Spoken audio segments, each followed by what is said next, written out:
E às vezes você precisa usar a sequência rápida de intubação. Um problema que tem disso é que se a criança não está em jejum, às vezes se o objeto está no estômago, a gente tem que ficar girando a criança até a comida ir para um lado e o objeto ir para o outro. Não é muito fácil fazer. Esse menino da lâmina de apontador, eu fiquei girando ele até conseguir achar, aí eu consegui tirar e deu para ver que ele comeu galinhada no almoço. Foi bem desagradável. E o risco, né? Mas assim, e corpo estranho, por essas e outras, mesmo quando não é essa coisa, mesmo quando a criança está em jejum, corpo estranho a gente intuba, tá? Todos os corpos estranhos a gente intuba. Por causa do estreitamento, você tem o crivo faringeu aqui, é mais apertadinho na criança. Quando você está tirando com a pinça, às vezes ali você tem que fazer uma manobrinha para sair o corpo estranho, certo? Nessa manobra que às vezes ele encalacra ali. Não é fácil passar por aqui na criança. Na hora de tirar, às vezes é difícil também. E se escapa da sua pinça ali onde está do lado da traqueia, você tem chance de tirar do estômago e colocar no pulmão, né? Então você entubar a criança do corpo estranho é muito importante, tá? Bom, aqui são algumas coisas que pode-se usar nos objetos pontiagudos para proteger. Isso eu vi em foto, eu nunca vi, mas é muito interessante para você não fazer uma lesão pior, principalmente na hora que você passa pelo esôfago. Para você proteger o corpo estranho é muito importante. Bom, com relação a ímã, adulto ingerido é uma coisa impressionante, tanto que é comum. Eu não sei o que acontece, eu já tirei alguns. E quando é um ímã único, dependendo do formato, se ele for rombo, você vê pela proporção da criança, geralmente é criança maior que engole ímã, não é criança, não é bebezinho, não é criança de 1 ano, geralmente é criança de 3 a 5 anos. Você espera sair, não tem tanto problema. Agora, quando são ímãs múltiplos, isso acontece, eu não sei porquê, tem alguns brinquedos que são as bolinhas de ímã que as crianças brincam, que montam as coisas, montam uns formatos com ímã e eles engolem de monte.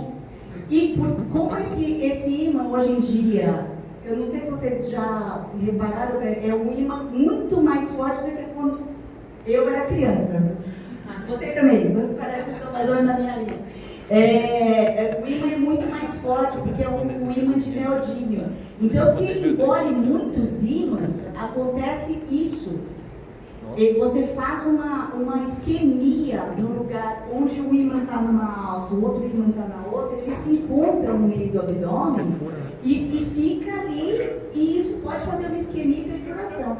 Então, a retirada do ímã também é uma urgência que a gente precisa fazer, tá? Tipo assim, eles estão empilhados, e aí você pensa assim, não, tá empilhado, tudo bem, né? Não, porque tá um numa alça, outro na outra, isso pode ser muito perigoso, tá? E mesmo no paciente, então, nesses casos, mesmo no paciente assintomático, é interessante a gente tirar. Teve um pacientezinho, ele tinha um brinquedo que o ímã parecia, eram 2 ímãs, tinha um formato de uma azeitona, graças a Deus ele engoliu só um. Só que foi bem interessante que a gente colocava um ímã na barriga dele assim por fora, ele grudava no outro e ficava grudadinho assim. Graças a Deus, se fosse por dentro, ia ser muito mais perigoso, tá? E daí dependendo, nesses ímãs múltiplos, quando passou do ângulo de Bright, às vezes você tem indicação de fazer a interendoscopia com balão para a gente passar mais além do que a segunda porção do duodeno, tá bom? Outra alternativa que a gente pode lançar mão seria do tratamento conservador com uso de laxante, mas nem sempre a gente tem uma boa eficácia com isso e muitas vezes pode até ser cirúrgico no final das contas, tá? Bom, uma coisa que criança engole demais é bateria de relógio. É muito comum. O que aconteceu nesses últimos anos? Os brinquedos antes vinham com aquela pilha imensa, né? Ou a pilha média. nenhum mais vem com essas pilhas. A maioria vem com essas pilhas do tipo bateria de relógio. Então, aumentou demais a frequência da ingestão, aumentou a mortalidade. E, geralmente, o que aparece para a gente tirar, para os endoscopistas tirarem, são os de diâmetro de 2 a 2,5 centímetros, porque os menores passam e a criança faz cocô e vai embora. Esse daqui encalacra e eles chamam o endoscopista, tá? Geralmente tem uma voltagem, e a voltagem deles também, apesar do tamanho estar pequeno ainda, a voltagem dessas baterias está maior do que era antigamente.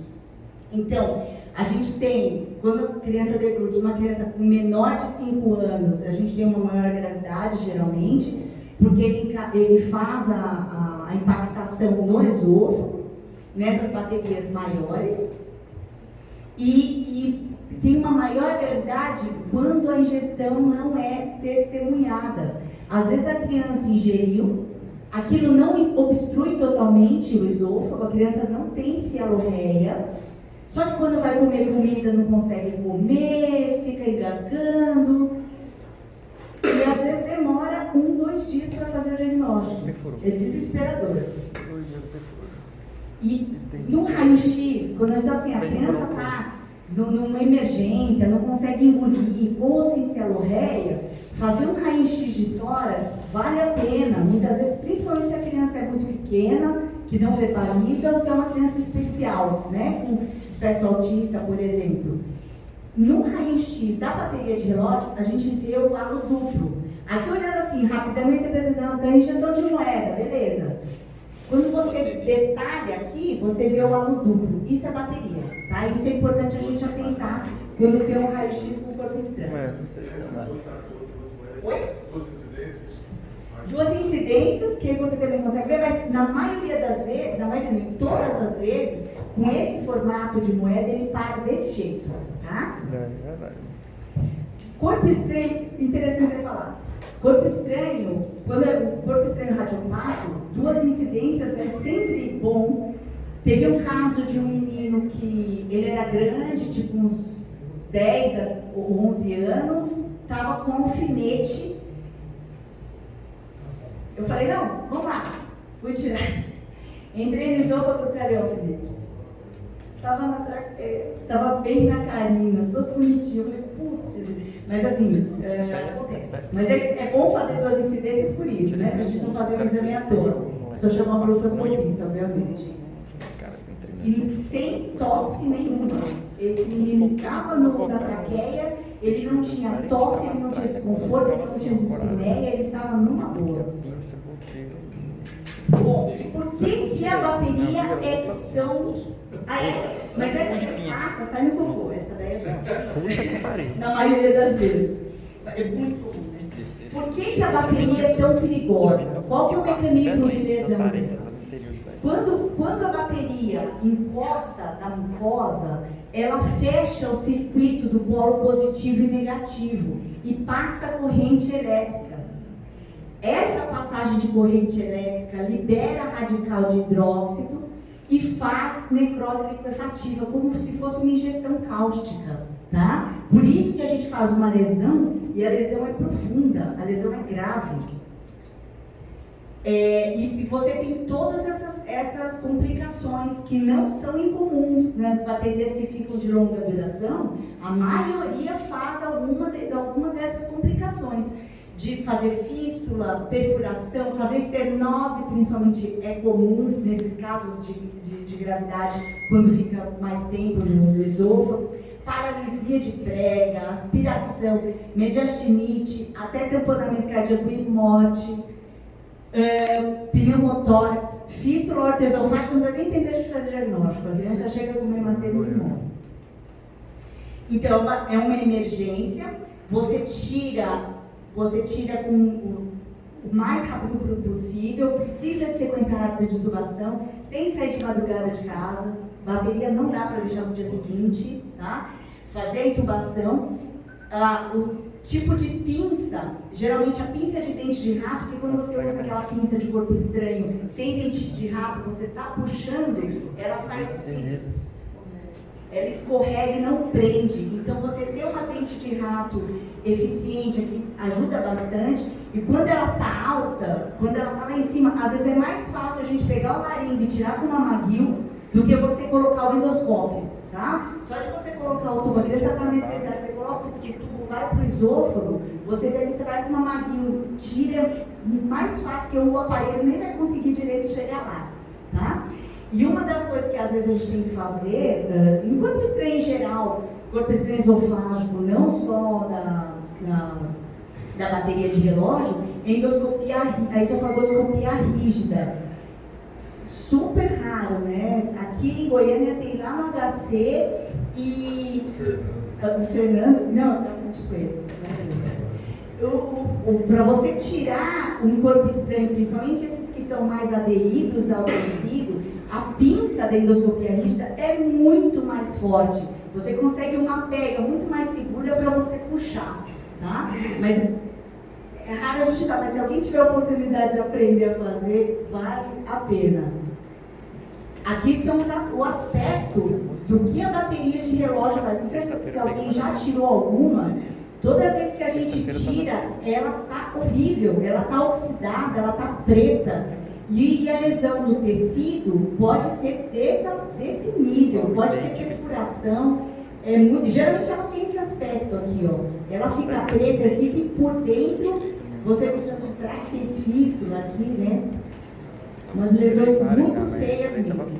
E a gente precisa, para quem vai pegar essa criança no pós-endoscopia, a pessoa vai precisar saber a localização, a extensão, se tinha confluência ou não da lesão, se tinha sinal de perfuração, se era uma lesão cicatricial ou se não era, porque isso vai mudar a conduta do pediatra. Se a gente tem um risco de perfuração de mediastinite, a gente precisa fazer tomografia, a gente precisa deixar a criança em jejum, a gente precisa passar uma sonda e deixar a criança sendo alimentada só por sonda, não com EVO.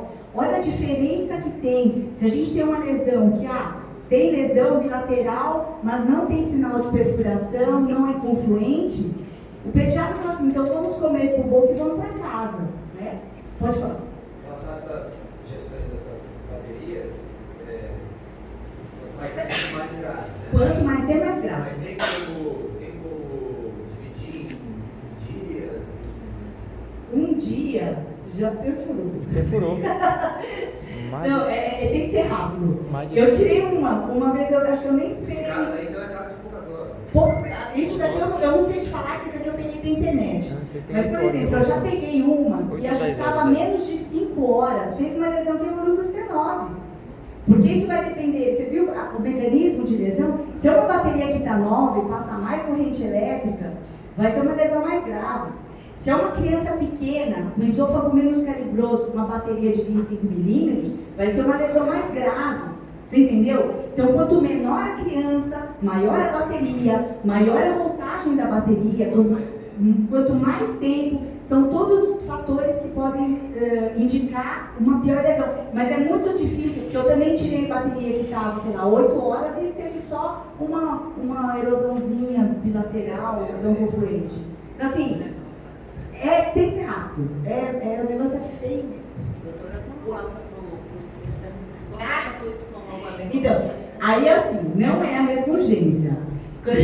No esôfago é que é mais importante, porque você fecha bem o circuito e a lesão fica ali localizada, né? Os radicais livres são liberados ali, o hidrogênio é liberado ali muito localmente. Quando está no estômago, você não tem uma lesão tão rápida e às vezes nem faz lesão.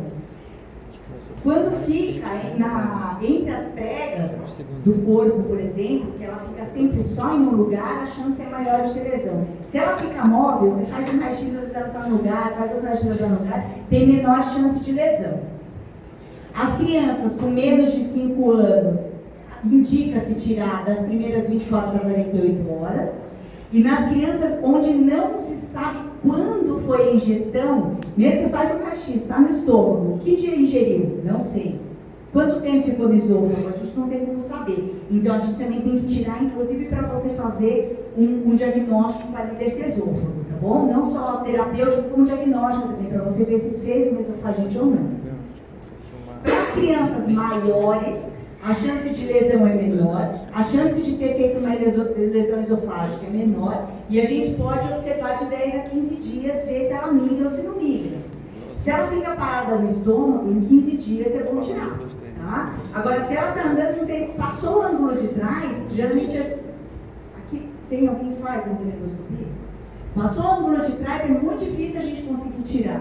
E aí vai ter que fazer a observação clínica mesmo, às vezes a cada 3 dias, fazer um raio-x se necessário, fazer a história clínica com a mãe, falar para a mãe procurar no cocô. A gente tem que fazer esse segmento dessa criança, tá bom? Porque às vezes tem que ser expectante mesmo, não tem jeito. Esse filme não é um filme profissional. Eu filmei meio emocionada, mas olha só. Isso aí é um tubo, tá? É um tubo de intubação traqueal. E a gente está lá no esôfago e a gente pensa, nossa, o anestesista errou a intubação, foi para o esôfago, mas depois ele some. Lá embaixo ele está, conforme vai subindo, cadê o tubo? Lá embaixo ele está. Pós-bateria de relógio. E depois o tubo aparece novamente lá em cima, bonitinho. Quer ver? Olha lá o tubo. Olha lá o tubo. Essa criança ingeriu bateria. Se eu não me engano, ela ficou algo em torno de 48 horas, era no interior do estado. Não sei por que demorou tanto a chegar. E ela ficou internada com a gente, recebeu antibiótico terapia. Ela ficou um pouco dispneca, mas não muito, nada muito importante. E ficou bem, de visão. Tá tranquilo. A gente tem uma dificuldade lá no materno de fazer exame contrastado, muita dificuldade, então acho que fim do mundo. E toda vez que tentávamos realimentá-la, ela tossia. Quando a gente foi fazer esse exame, eu fui, meu Deus! E o anestesista começava a fazer a ventilação, né, antes de fazer a intubação.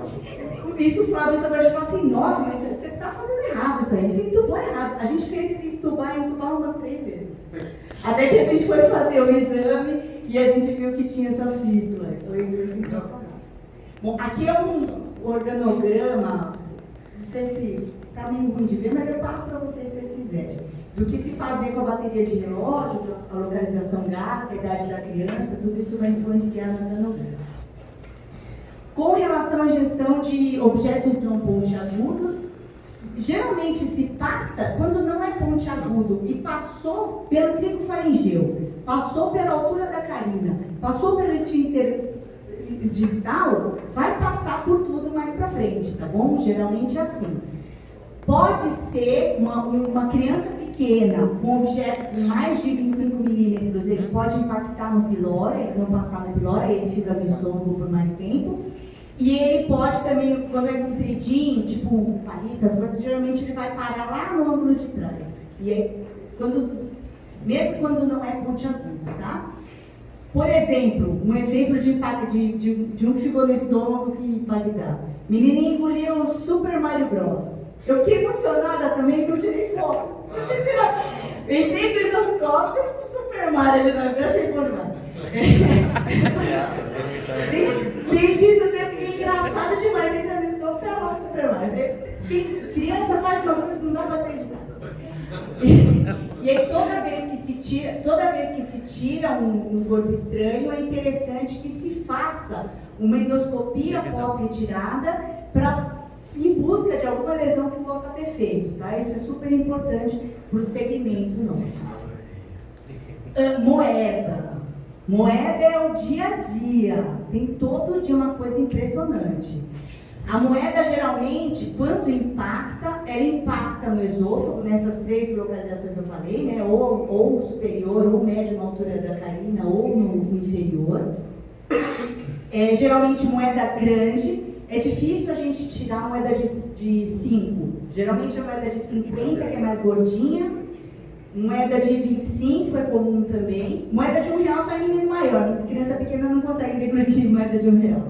E geralmente são crianças com menos de 5 anos e às vezes as que são maiores. Isso eu achei legal para conceito geral. Você vê criança brincando, tá brincando com uma coisa na mão, daqui a pouco o negócio tá na boca, né? Mesmo criança de 10, 12 anos, e da boca vai pro esôfago, tá, gente? Vai mesmo. Sem querer. O menino do alfinete foi isso. Tava com o alfinetinho brincando, passando tempo. E aí, a retirada da moeda, quando está no esôfago, preferencialmente nas 24 horas. Diferente da impactação da bateria de relógio, ela não faz uma lesão rápida, geralmente é pela longa permanência, tá? E se indica retirada porque começa a fazer uma lesão na parede lateral esofágica. Quando ela passa para o estômago, a gente deixa até um mês, porque geralmente, na maioria das vezes, se for para o estômago, vai sair nos próximos 3 dias, mais ou menos, ele sai, tá? Ele vai para o cocô também. Agora, se não sai até um mês, indica-se fazer endoscopia. História. Por que a gente tira com um mês? Uma criança engoliu há 6 meses, não sei de onde que ela veio, demorou para chegar. Quando foi fazer endoscopia para retirar, a moeda estava parecendo uma lâmina. Por causa da acidez do estômago, foi corroendo a parte periférica da moeda e ela ficou cortante, né? Então, com um mês a gente tira para evitar esse tipo de complicação, dificuldade na hora de fazer endoscopia, tá? E uma coisa da moeda também que eu acho muito interessante é que você pode tirar com aquele mesmo ímã de neodímio, que é muito mais forte.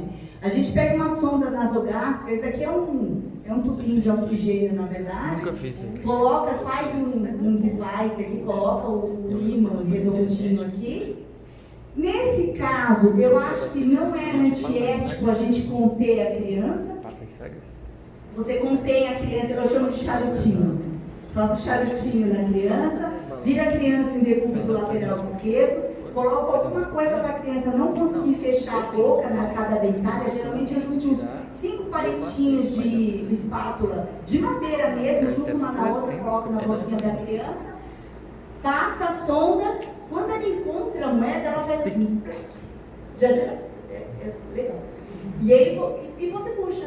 Às vezes você tem uma dificuldade para passar na altura do faringeu, você faz uma manobrinha assim e ela sai. É menos de 1 minuto. São, sei lá. Não, é muito difícil.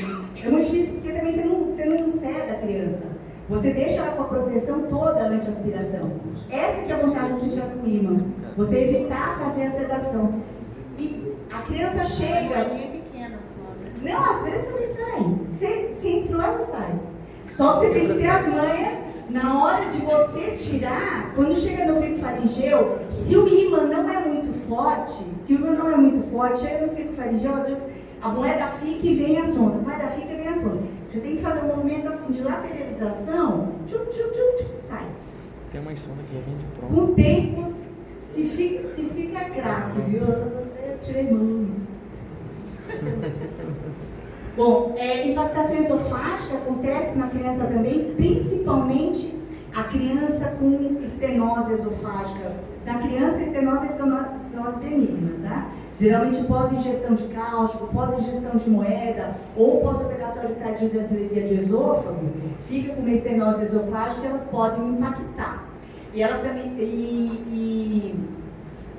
O Fernando fala assim, Erika, esses casos às vezes eu falo assim, toma uma Coca-Cola, vê se passa. E às vezes funciona mesmo, você dá Coca-Cola, a criança desinfarta sozinha antes de chegar. A maioria das crianças dessas de estenose de esôfago, tudo do interior, até chegar em você, né? E aquele sofrimento, e precisa se tirar nas primeiras 24 horas. Então, e a gente escolhe o material adequado, você tira em menos de 2 horas, se tiver com cialoreia, a criança está muito sintomática, quanto mais rápido você tirar, melhor. Alguém já viu criança com impactação? É de dar dó. Eles ficam babando, chorando e babando. Não tem como, você tem que aliviar o sofrimento da criança. Então, geralmente, as causas, a mais comum é a atresia de esôfago e estenose cáustica. Pode acontecer na esofagia esofílica da criança, principalmente nos maiorzinhos, mas pode acontecer na criança pequena também. Estenose por refluxo, por esofagite de refluxo, cada dia depois do advento do inibidor de pulmão é mais difícil da gente ver, mas pode acontecer. Criança com acalásia não é comum, mas também já vi também. E em caso de disfuntividades esofágicas múltiplas. Esse caso aqui está rodado o raio-x, por isso o raio-x está aqui, ela não tem doença cardíaca. A criança fez uma atresia de esôfago e a dela era bastante complicada quando ela operou, quando nasceu. A atresia de esôfago opera quando nasce, né? E ela evoluiu com uma estenose importante, fez várias dilatações e ela tinha uma desmotilidade muito importante, um refluxo muito importante e ela fazia broncoaspiração, tá vendo? Essa criança vira e mexe impactava, porque mesmo fazendo as dilatações era refratária ao tratamento. Ela tem esôfago de Barrett, ela tem pneumonia de repetição, demorou fazer o tratamento, ela acabou ficando uma pneumopatia crônica, dependente de O2, bem ruim com a taia. Material absorvente, isso é uma coisa que eu nunca vi. Criança engolir fralda, conteúdo de fralda, conteúdo de absorvente feminino, ele aumenta demais o volume, então tem indicação de retirada o quanto mais rápido também. Bom, outra coisa comum na criança, no adulto eu não sei como é que está agora, mas é a ingestão de agente corrosivo. A diferença da criança para o adulto é que a criança ingere, na maioria absoluta das vezes, sem querer. No país, tipo assim, na Suécia, isso não acontece, porque não existe soda cáustica lá. Para venda, só para uso industrial. As crianças geralmente têm de 1 a 5 anos, são crianças que já andam, que já se mexem, que já pegam nas coisas, mas não sabem ler, não sabem o perigo do que elas estão fazendo. Na maioria das vezes é menino, né? Meninas também ingerem, mas estatisticamente a gente vê mais em menino. Muito comum em transtorno de déficit de atenção e hiperatividade, aquela criança muito elétrica, que a mãe não consegue acompanhar, que ela mexe, quando vai ver já engoliu. É um segundo que você deixa, é um segundo, é muito rápido. Geralmente também um detalhe, isso aqui eu estou falando uma coisa pessoal, não uma coisa de publicação. Dos inúmeros casos que eu vi, a maioria na casa do vizinho, da tia ou da avó. Porque na casa da mãe é tudo guardado de forma adequada. Quando vai visitar alguém que não tem criança em casa, aí que a criança ingere. Geralmente a mortalidade não é alta, mas a morbidade é. Geralmente o que causa lesão vão ser álcalis acima de 11, de pH de 11,5 e ácido com pH abaixo de 2. Então, assim, é produto de limpeza, sabão. Aqui na zona rural, aqui de Goiás, ordenha mecânica, eles usam um produto muito forte, é uma gota para o negócio fazer estenose. Sabão, aquele limpa-fogão, alguém já usou limpa-fogão? Ele tem uma escovinha, e essa escovinha antigamente na embalagem ficava por fora da embalagem. O pacientezinho meu pegou aquela escovinha e veio, chupou. E a mãe fez ele vomitar depois. Bom, o que acontece com a soda cáustica? Ela quebra as moléculas proteicas e lipídicas, perde a arquitetura tecidual e faz uma necrose coagulativa, tá? Ela também fica por mais tempo em contato com o tecido, porque ela tem uma tensão superficial maior. Junto disso, essa quebra de molécula faz trombose de vaso sanguíneo, que faz uma isquemia. E isso tudo faz uma lesão tecidual que se aprofunda. Não é só naquele momento que lesa. Fica lá por mais tempo e acaba se aprofundando. E isso que é o problema da ingestão de cáustico, tá? Então, a gente tem no momento zero, depois do momento zero, a gente faz a endoscopia nesse momento para a gente fazer o diagnóstico de como foi a lesão. Com 4 a 7 dias, você tem uma descamação de mucosa importante, com invasão de bactéria, você tem um aprofundamento da lesão, por causa dessa inflamação aqui, você tem um aprofundamento da lesão. Com 15 dias, que vai acontecendo até 15 dias, E depois de 21 dias começa a fibrose, a cicatrização. É aí que começa a desenvolver a estenose e o encurtamento. Nesse período aqui, não faça endoscopia. A chance de lesar, só de você colocar o endoscópio e insuflar o ar, você pode ter perfuração, tá? A gente evita ao máximo fazer endoscopia nesse período. Tem alguns trabalhos, nessas lesões, uns trabalhos nos africanos, eu não lembro mais de onde que é. Eles faziam até uma dilatação com 15 dias para evitar essa estenose. Então, depois de 15 dias, até dá para fazer até o procedimento terapêutico. Eu nunca fiz, mas tem publicação que mostra isso, tá? Então, quando a pessoa ingere, quando que a gente vai indicar a endoscopia? Se ela apresenta, então ingeriu cáustico, está com celorreia, com disfagia, com dor no epigástrio, está vomitando escuro às vezes, tem hematêmese, a gente tem que fazer o diagnóstico, a gente tem que fazer a endoscopia, tá? Porque é um alto valor preditivo para ter lesão esofágica. Só que mesmo na criança, sem esses sintomas, sem lesão oral, você pode ter lesão esofágica também. Então, é importante, você tira a história clínica, né? Então, por exemplo, é um agente oxidativo, é uma água oxigenada, é uma que boa, que é pouco concentrada, é um ácido, é uma base que não são fortes, a criança não tem sintoma, a criança está chutando bola, você pode dispensar de fazer endoscopia.